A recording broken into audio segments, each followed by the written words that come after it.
दोस्तों, किस स्त्री के भाग्य में पुत्र की प्राप्ति नहीं होती और उसे पूरे जीवन निसंतान ही रहना पड़ता है?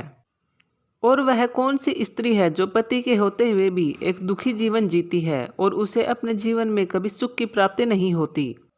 दोस्तों, एक समय की बात है जब सत्यभामा भगवान श्री कृष्ण से मिलने के लिए जाती है और भगवान श्री कृष्ण से कहती है, प्रभु आज मैं आपसे 2 प्रश्नों का उत्तर पूछने के लिए आई हूँ।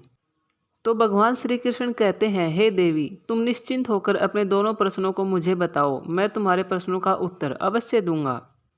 सत्यभामा कहती है, हे प्रभु, मेरा पहला प्रश्न है कि वह कौन सी स्त्री है जिसके भाग्य में पुत्र नहीं होता और वह कौन सी स्त्री है जो पति के रहते भी दुखी जीवन व्यतीत करती है।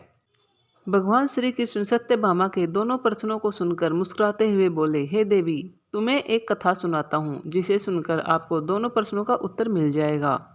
सत्यभामा कहती है, आप कथा सुनाइए प्रभु, मैं कथा को पूरा मन लगाकर सुनूंगी। कथा को सुनाते हुए श्री कृष्ण भगवान कहते हैं कि एक समय की बात है, एक गांव में एक सेठ रहता था और उस सेठ के 2 बेटे थे और दोनों बेटों की शादी हो चुकी थी तथा सेठ और सेठानी दोनों ही बहुत दुष्ट स्वभाव के थे। साथ ही सेठ का बड़ा बेटा और उसकी पत्नी भी दुष्ट स्वभाव के थे, लेकिन सेठ का छोटा बेटा और उसकी पत्नी बहुत ही अच्छे स्वभाव के थे। सेठ के छोटे बेटे की पत्नी, जिसका नाम सुमति था, वह घर का सारा काम करती थी और घर में सभी के कपड़े धोना, बर्तन साफ करना, झाड़ू लगाना, खाना बनाना, सब कुछ वह खुद अकेले ही करती थी। लेकिन फिर भी सेठानी बड़े बेटे की पत्नी से हमेशा प्यार से बात करती और उस छोटी बहू का हमेशा अपमान करती और ताने देती। उसे कहती थी कि तू तेरे बाप के घर से कुछ भी नहीं लेकर आई, और तो और तू मेरी बड़ी बहू की तरह मुझे एक पोते का मुंह भी नहीं दिखा सकती। अभागिन कहीं की, कहाँ से मेरे बेटे के पल्ले पड़ गई। इतने सारे ताने सुनने के बाद भी सुमति बिल्कुल चुप रहती थी। कहानी को आगे बढ़ाते हुए भगवान श्री कृष्ण कहते हैं, हे देवी, अब मैं उस सेठ की छोटी बहू की कहानी को अच्छे से समझाता हूँ, क्योंकि उसकी छोटी बहू की कहानी से आपको आपके पहले प्रश्न का उत्तर मिल जाएगा कि वह कौन सी स्त्री है जिसके भाग्य में कभी पुत्र की प्राप्ति नहीं होती है।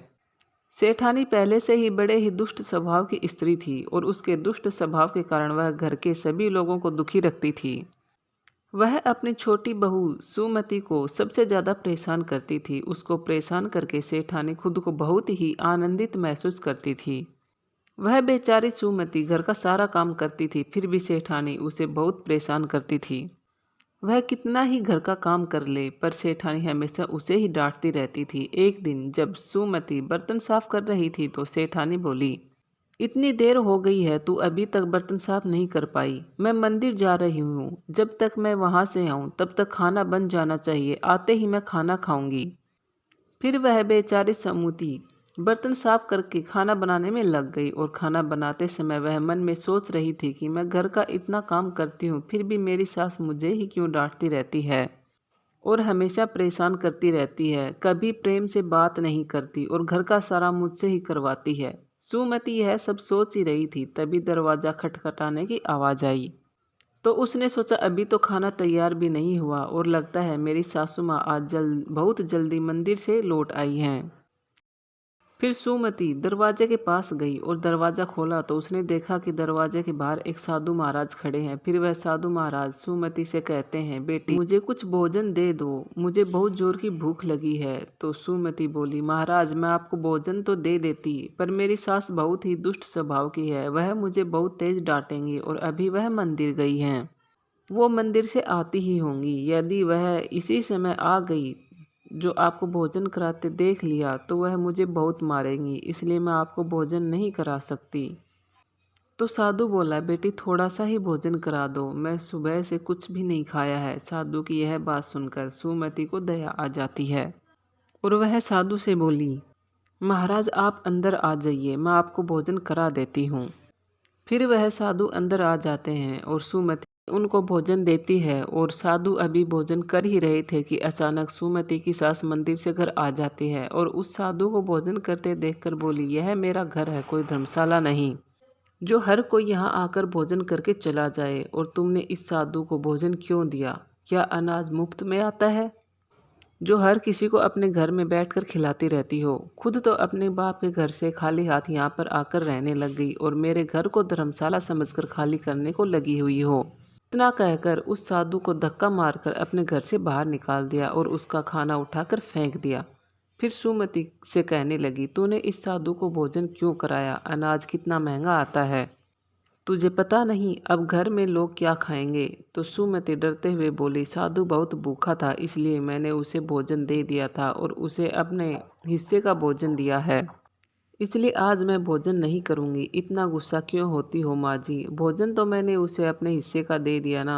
यह सुनकर उसकी सास ने गुस्से में आकर सुमति को धक्के मारकर घर से बाहर निकाल दिया और बोली, जा अब तुझे भी इस घर में रहने की ज़रूरत नहीं है और अब कभी मेरे घर मत आना। फिर सुमति दरवाजे पर बैठकर रोती रही, किंतु उसकी सास ने दरवाज़ा नहीं खोला और फिर सुमति ने सोचा अब यहाँ से अपने मायके जाना ही उचित रहेगा।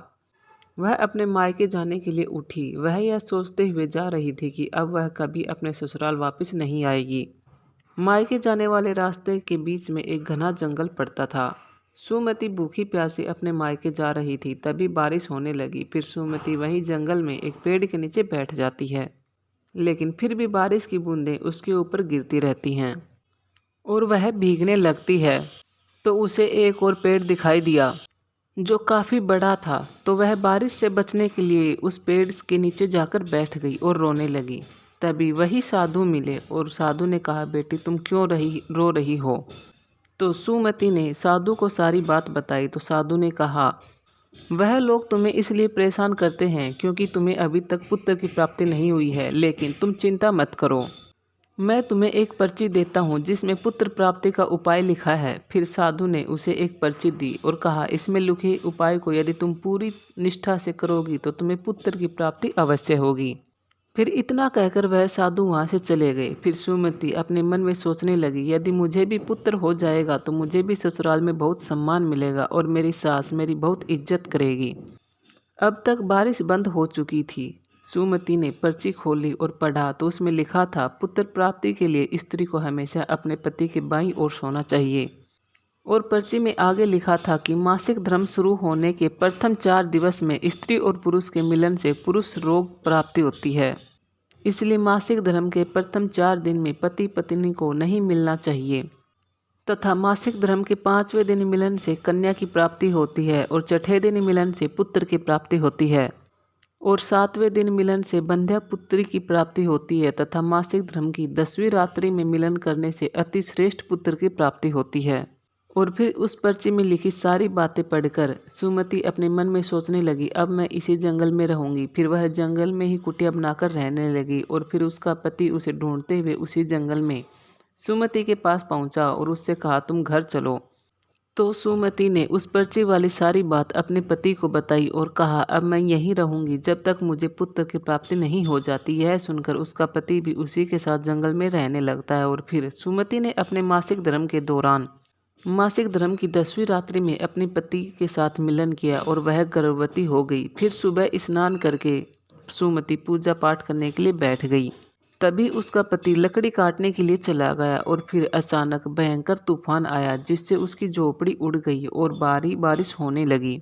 और फिर बारिश से बचने के लिए सुमति उसी पेड़ के नीचे जाकर बैठ गई और उस पेड़ पर 2 राक्षसी रहती थी जो इस समय बाहर गई हुई थी। और थोड़ी ही देर बाद वह दोनों राक्षसी पेड़ पर आकर बैठ गई और उसी पेड़ के नीचे सुमति बैठी हुई थी। फिर वह राक्षसी आपस में बातें करने लगी और बोली, आज तो सोने के टापू पर चलने का मन कर रहा है। तो दूसरी कहने लगी, पर चलेंगे कैसे? तो पहली राक्षसी बोली, इसमें कौन सी बड़ी बात है, इस पेड़ को भी उड़ा देती हूँ, इसी से चलते रहेंगे। इतना कहकर वह दोनों राक्षसी उस पेड़ पर बैठकर सोने के टापू की तरफ निकल लेती हैं और उसी पेड़ के नीचे पेड़ की जड़ पर सुमति भी बैठी थी, इसलिए साथ में वह भी उड़ने लगती है। किंतु राक्षसी को यह बात पता नहीं होती कि इसी पेड़ के नीचे एक औरत भी है। फिर कुछ ही देर में वह दोनों राक्षसी सोने के टापू पर पहुंच जाती हैं और फिर दोनों राक्षसी को भूख लगी तो वह दोनों पेड़ से उतरकर शिकार करने के लिए चली गई। फिर सुमति पेड़ की जड़ से उतरकर जब सोने के टापू पर पैर रखा तो उसने देखा यहाँ तो सब सोना ही सोना है। तो वह जल्दी जल्दी सोने को अपनी बड़े से आंचल में भरने लगी और जितना सोना भर सकती थी उतना भर लिया और फिर दोबारा उसी पेड़ की जड़ पर आकर बैठ गई। फिर कुछ देर बाद दोनों राक्षसी शिकार करके वापस आ गई और फिर पेड़ के ऊपर बैठ गई और फिर दोनों आपस में कहने लगी, चलो अब यहाँ से चलते हैं। और फिर कुछ ही देर में वो दोनों राक्षसी उस पेड़ को लेकर उसी जंगल में पहुंच गई। सुमति तो चुपचाप पेड़ की जड़ पर बैठी रही। वह तब तक बैठी रही जब तक वो दोनों राक्षसी वहां से चली नहीं गई। फिर सुमति उस सोने को लेकर पेड़ की जड़ से नीचे आ गई और सोचने लगी, यह सारा सोना लेकर मैं अपने घर जाऊंगी और मेरी सास इतना सोना देखकर खुश हो जाएगी और मुझे परेशान करना बंद कर देगी और मुझसे घर का काम भी नहीं कराएगी। सुमति यह सोच रही थी, तभी उसका पति भी जंगल से लकड़ी काटकर आ गया और सुमति से कहने लगा, इतना सारा सोना तुम कहाँ से लाई हो? तो सुमति ने उस राक्षसी वाली बात बताई और कहा, चलो अब हम लोग घर चलते हैं। तो उसका पति बोला ठीक है और फिर दोनों घर आ जाते हैं। और घर जाते ही सुमति ने अपनी सास को सारा सोना दे दिया। फिर इतना सारा सोना देखकर उसकी सास बहुत खुश हुई और उससे पूछने लगी कि तुमने इतना सारा सोना कहाँ से लाई हो? तो सुमति ने अपनी सास को राक्षसी वाली सारी बात बताई। फिर उसकी सास ने सारा सोना ले लिया और उसके बाद सुमति से कहने लगी, इतने सोने से क्या होगा? जब वहाँ पर बहुत सारा सोना था तो तुझे और ज़्यादा सोना लेकर आना था, इतना थोड़ा सोना लेकर क्यों आई हो? तो सुमति बोली, माँ जी इतना सारा सोना तो है, और लाती तो क्या होता?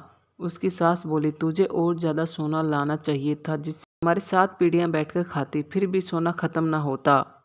अब तू देख, इस बार मैं जाऊंगी और बहुत सारा सोना लेकर आऊंगी। तो सुमति ने कहा, नहीं माँ जी आप वहाँ मत जाओ, वहाँ जान का भी खतरा है। तो सास बोली, नहीं मैं तो जाऊंगी और बहुत सारा सोना लेकर आऊंगी। और इस प्रकार उसकी सास ने उसकी बात नहीं मानी और उसी जंगल में पहुँच गई और उसी पेड़ के नीचे जाकर बैठ गई जहाँ पर कुछ दिनों पहले सुमति बैठी थी। की सास पेड़ की जड़ पर बैठी रही और थोड़ी ही देर में वह दोनों राक्षसी वहां आई और उसी पेड़ पर बैठ गई। फिर एक राक्षसी कहने लगी, आज सोने के टापू पर नहीं बल्कि आज नदी के किनारे चलते हैं, वहां पर मछलियां खाएंगे। और इतना कहकर पेड़ को लेकर नदी की तरफ चल देती हैं। तभी उसकी सास एकदम से बोल पड़ी, तुम दोनों पेड़ को सोने के टापू पर लेकर क्यों नहीं जाती? तभी उन दोनों राक्षसियों की नज़र उसकी सास पर पड़ी और उसकी सास सोचने लगी, यह मैंने क्या बोल दिया? अब तो यह राक्षसी जान जाएंगी कि इस पेड़ पर कोई और भी है। फिर वह दोनों ने देखा कि इस पेड़ पर तो एक स्त्री बैठी है। तो दोनों ने पेड़ को बहुत जोर से हिलाया जिसके कारण उसकी सास पेड़ के नीचे गिर गई और उसकी मौत हो गई। उसके बाद जब उसके घर वालों ने उसकी मौत का पता चला तो सभी लोग वहां पर पहुंच गए और सुमति कहने लगी, मैंने सासू माँ को समझाया था वहां मत जाओ, फिर भी वहां सोने के लालच में चली गई। दोस्तों कहानी को आगे बढ़ाते हुए श्री कृष्ण कहते हैं, इस तरह उसकी सास की मौत हो गई, इसलिए हमें लालच नहीं करना चाहिए। और फिर कुछ समय बाद सुमति को एक सुंदर पुत्र हुआ और पुत्र प्राप्ति के बाद सुमति बहुत ही खुश थी और वह उसने अपने घर में एक दावत रखी जिसमें उसने बहुत से पंडितों और संत महात्माओं को अपने घर पर भोजन कराया। और फिर भोजन करके संत महात्माओं ने उसको बहुत आशीर्वाद दिया। उधर सेठ के बड़े बेटे की बहू जो हमेशा सुमति को पुत्र को लेकर ताने मारती थी, उसका मुंह हमेशा के लिए बंद हो गया। फिर भगवान श्री कृष्ण सत्यभामा से कहते हैं, मेरी कथा समाप्त हुई, अब मैं तुम्हें तुम्हारे प्रश्नों के उत्तर देता हूँ। तुम्हारा पहला प्रश्न था, कौन सी स्त्री के भाग्य में पुत्र की प्राप्ति नहीं होती और वह पूरे जीवन निसंतान रहती है? तो जो स्त्रियां साधु द्वारा दी गई पर्ची में लिखी बातों के विपरीत कार्य करती हैं उनके भाग्य में पुत्र की प्राप्ति नहीं होती। और जो स्त्रियां अपने पति का आदर नहीं करती, वे हमेशा उनसे लड़ती झगड़ती रहती हैं, अपने पति से हमेशा नाराज रहती हैं, उनके भाग्य में पुत्र की प्राप्ति नहीं होती है। इसलिए प्रत्येक स्त्री को अपने पति का आदर सम्मान करना चाहिए। और तुम्हारा दूसरा प्रश्न था कि वह कौन सी स्त्री है जो पति के होते हुए भी एक दुखी जीवन जीती है, उसे अपने जीवन में कभी सुख की प्राप्ति नहीं होती। तो समझ लीजिए वह स्त्रियां हैं जो सुबह देर तक सोती रहती हैं, सुबह 8 या 9 बजे के बाद उठती हैं और बिना स्नान किए ही भोजन बना देती हैं, पूजा पाठ भी नहीं करती और उन्हें कहीं भी जाना हो तो अपनी पति की बिना आज्ञा के चली जाती हैं, पति के मना करने पर भी नहीं मानती हैं, अपने पति की एक भी बात नहीं मानती हैं। तो ऐसी स्त्रियों के जीवन में कभी सुख की प्राप्ति नहीं होती है और हमेशा दुखी जीवन जीती हैं। इसलिए एक पतिव्रता स्त्री को हमेशा चरित्रवान रहना चाहिए और प्रातः काल में उठकर स्नान आदि करके पूजा पाठ करके फिर भोजन तैयार करना चाहिए, जिससे कि घर में सुख शांति आती रहे। माता लक्ष्मी की पूजा भी करनी चाहिए जिससे कि माता लक्ष्मी प्रसन्न होती है। दोस्तों, आपको यह कथा कैसी लगी हमें कमेंट करके ज़रूर बताना। अच्छी लगी हुई हो तो लाइक और सब्सक्राइब ज़रूर करना। जय श्री कृष्णा।